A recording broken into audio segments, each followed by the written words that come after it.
Do you have a paranormal encounter you'd like to share with us? Send us an email with your story for a chance of it being featured on Weird World. In this collection of 2 genuine encounters with the paranormal, 2 young girls find themselves haunted by malevolent spirits that invade their lives, turning their once familiar spaces into nightmarish realms of terror and despair. Encounter with a poltergeist. In Bridgeport, Connecticut, a family of 3, Jenny, her mother and her father, began a new chapter in their lives. It was the year 1998 when they moved into a seemingly perfect apartment filled with the promise of a fresh start and new possibilities. Jenny, a bright and cheerful 10-year-old, was particularly excited about her new bedroom, complete with a stunning mirror closet that quickly became her favourite feature. However, as the weeks turned into months, a sinister presence began to manifest within the walls of their new home. Jenny, once a happy and optimistic child, found herself engulfed in a darkness that seemed to seep into every aspect of her life. Her grades plummeted, her attitude soured, and a deep depression took hold of her life. It was as if the very essence of who she was had been stripped away, leaving behind an empty shell of her former self. In the midst of this turmoil, Jenny found solace in the company of her newest friend, Alice. Alice seemed to possess an uncanny ability to understand the depths of Jenny's struggles, and it was to her that Jenny confided the strange and unsettling occurrences that had begun to plague her. Alice, with a wisdom beyond her years, sensed a negative energy surrounding Jenny in her room, a force that seemed to grow stronger with each passing visit. One night in October 1998, Jenny and Alice decided to create a ghost video with her family's camcorder, a light-hearted attempt to capture the supernatural on camera. Little did they know that their innocent endeavour would unveil a chilling truth. As they watched the footage, a deep, older man's voice echoed through the static, commanding them to get out and stop. Terror gripped their hearts as they huddled beneath the covers, seeking comfort in one another. But the nightmare had only just begun. Later, as Jenny lay in bed and Alice slept, she felt the unmistakable sensation of being watched, a prickling unease that crawled along her skin. Suddenly, the mirror closet door squeaked open as if moved by an invisible hand, before slamming shut with a resounding thud. Jenny's heart raced as she woke her friend, and together they fled to the safety of the living room, where they remained until sunrise. 2 months later, in December 1998, another friend of Jenny's, one she had known for years, stayed the night. In the middle of a peaceful sleep, Jenny was jolted awake by the malevolent presence that had become all too familiar. She pleaded with the entity to leave her be, her voice trembling with fear and desperation. But her cries were met with a violent response as the blankets were ripped from her bed and an unseen force pushed her back, pinning her down as icy fingers wrapped around her throat, squeezing the very life from her body. It was only through the intervention of her friend, roused by Jenny's frantic kicks, that the chokehold was released, allowing her to breathe once more. Tears streamed down Jenny's face as she recounted the horrifying ordeal. The torment continued, although to a lesser degree, in future incidents, with the sensation of something walking over her head, like the soft patter of a cat's paws, even though her own cat was nowhere to be found. Desperate for relief, Jenny turned to cleansing rituals and chants, hoping to banish the malevolent presence from her life. For a time, it seemed as though her efforts had been successful. But on a chilly evening in January 1999, As Jenny emerged from the shower and entered her bedroom, she was confronted by a sight that would forever be etched into her mind.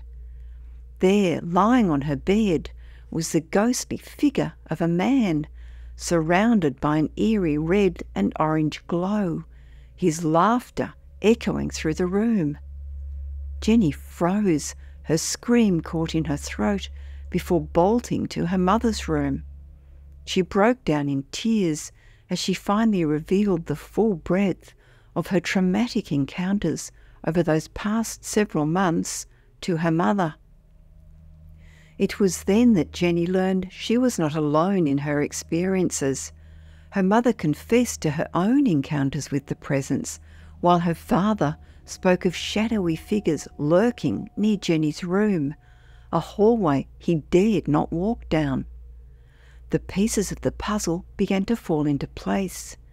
Jenny suspected that her closet mirror may have served as some kind of a portal, a gateway through which the malevolent spirit had entered their lives.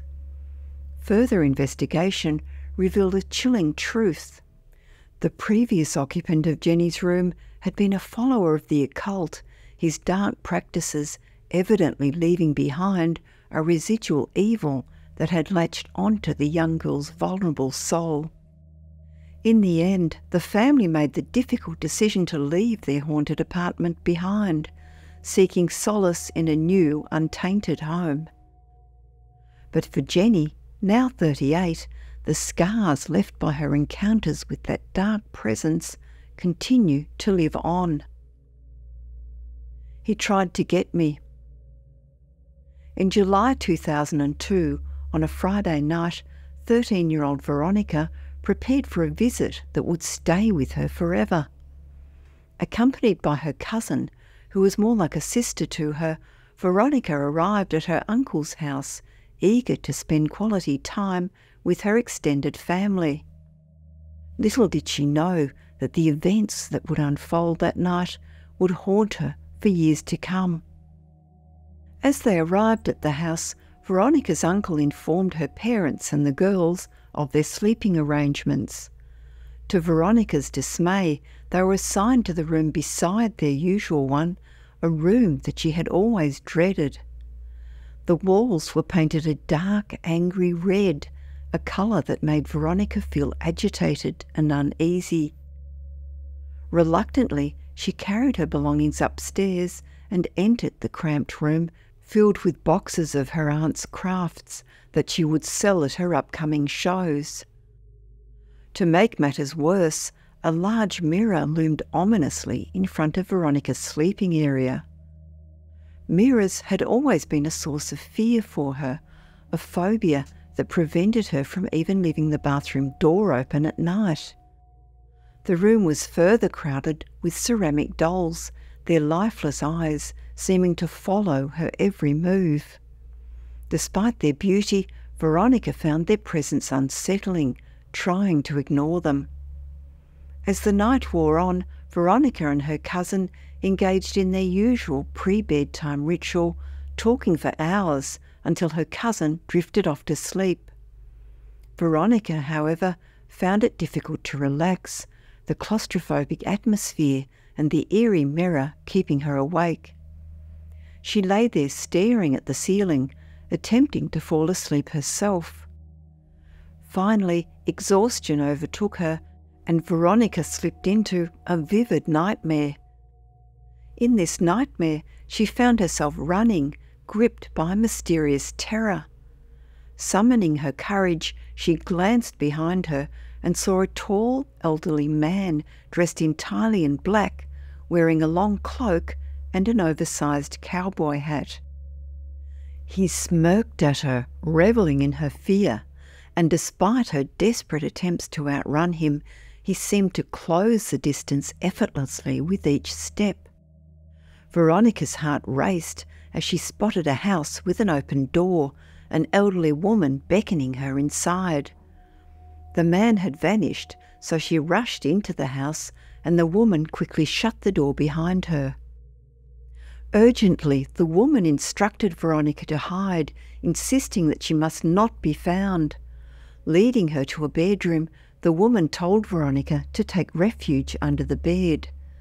As Veronica focused on concealing herself, she noticed a large window with open blinds, revealing the centre of the pane.